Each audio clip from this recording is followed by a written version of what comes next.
ኣብ መንበረ ሰላማ ከሳቲ ብርሃን ኦርቶዶክስ ተዋህዶ ቤተ ክርስቲያን ትግራይ ሃገረ ስብከት ዞባ ምዕራብ ሕሞራ ዝተወጠነም ካብ መረበቱ ንዝተመዛበለን ንዝተሰደደን ህዝቢ ዞባ ምዕራብ ትግራይ ንምሕጋዝ ዘኽእል ፕሮጀክት ሓደ ግዱስ ንሓደ ቤተሰብ ዓርሰ ምትሕጋዝ ዕላው ኮይኑ ፕሮጀክት ሓደ ግዱስ ንሓደ ቤተሰብ ዓርሰ ምትሕጋዝ ተመዛበልቲ ዞባ ምዕራብ ትግራይ ናብ መረበቶም ክሳብ ዝምለሱ ዘለዎም ማሕበራዊ ቁጠባውን ስነልቦናውን ፀገማት ንምቅላል ምዃኑ ሊቀ ጳጳስ ሃገረ ስብከት ሕሞራ ቡፁእ ኣቡነ ናትናኤል ኣብሪሆም እቶም ክሕገዙ ዝግበኦም አካላት እናጽናዕና በቲ ኮሚቴ ቢልና እናጽናዕና خنقربينا ንስኻትኩም ደሞ ሓደ ሰብ ንሓደ ሰብ ንሕጋዝ ዝኸብደኩም ኣይኮነን እተን ትሕግዝወን ሓገዝ ድማ በቀጥታ ናፍቲ ተሓጋዝ አካል ናብ ባዕሉ አካውንት እየን ዝኣትዋ ሙሉእ ኣድራሻ ክወሃበኩም እዩ ሙሉእ ኣድራሻ ሙሉእ አካውንት ሙሉእ እንቲ ቁጥሪ ስልኪ ኣብ ዘለኹም ኮንኩን ብትቆጻጸርወን ድሕሪ ግዜ ኣነ እኮ ገለ ዝተባሃለ ሰብ ድሒነ እየ ታንኢሱስ ሓደ ሰብ ድሒነ እየ ኢልኩም እውን ኣብ ቅድሚ ሰብን ኣብ ቅድሚ እግዚአብሔርን ሞገስ እትረኽብሉ ዓብይ መንፈሳዊ ሰብኣዊ ምትሕብባር ዘድሊ ኩነታት እዩ ኩነታት እዚ ፕሮጀክት ኣብ ፀገም ዝርከቡ ተመዛበልቲ አገልግሎት ሕክምና መንበሪ ገዛ ዕድል ስራሕን ዕድል ትምህርትን ክረኽቡ ዝገብር ኢሎም ሓደ ሰብ ንሓደ ሰብ ምኽኣል ማለት ታዝተሓተት $50 ያታ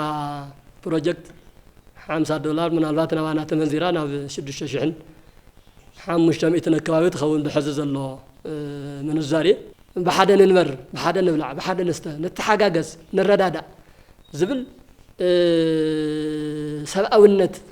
ዝተላበሰ ኣተሓሳስባ እዩ እናተሰኣነ እምበር ተዘሎ ነገር ተኻፊልና ምንባር እንተጀሚርና ተዓድና ንኣና ተኣኽለና እያ ولا ثاني استوي تجريس نتجارو أخلتيه. أكيد صراحة منفسه كوليج فريمناتوس بتعاون يوحنس بوجنم تمزابلت النمحجاز خل ببعمو كحجز تقويعم. سلك زياب هير. إذا بناون أفتح جرس بكتم كيدم حزبهم مرحو وانجيلكم هرو. حزقوا زموتهم من الزازن. زتج أنا أمر قاعد أيوم منبر ناونجيل ممهروني أتو. نتاي بوتاي باللومون. معرفي باللومون لو ما عنتي أفتح هذا الدبتري أو أفتح هذا الصلاح لما عنتري أو أفتح هذا تري أم تمشوا مو يحضروا. انت واقعي ومبصر قام مكينه يحضروا ارخفوا تግራይ ረኺውኝ ህዝብ ክፉ ይደቅ ስለዚህ እግዚአብሔር ይባርክኩም እስኻትኩም ናይ ዘኹም ሊቃውንተ ቤተ ክርስቲያን አጽንዕዎት ህዝብኩም ነምህሮ ይዘኻበልዎ እግዚአብሔር ጽባሕ ከውጓሕና ይኽእል እሞ ሓደራ ሓደ ሰብ ብስርዓት ብዘለዎን ብኹሙትየን ዝረድኡን ብዝፈልጦ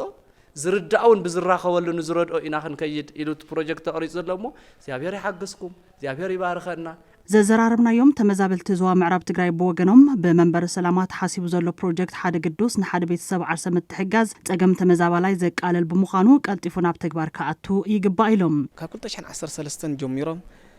دياسبورا قدوسات ناي كريستوس فقر زلهم ناي دقسات فقر زلهم نحجزنا مزياميهم هذا كله بتوصل البروجكت حدا زبل ردؤنا إنا نبل إحنا هذا كله ردؤنا እግዚአብሔር عصفكم ردؤنا እዚ ፕሮጀክት በሃገረ ስብከት ዞባ ምዕራብ ትግራይ ሕሞራ ኣተሓባባራይነት ዝቆመን በቡፃን ኣበው ሊቃነ ጳጳሳት ኣቡነ ናትናኤልን ኣቡነ ቄረሎስን ብላዕለዋይ ዝምራሕን ቀጥታዊ ክትትል ቁፅርን ዝግበረሉ ምዃኑ ንምፍላጥ ተኻኢሉ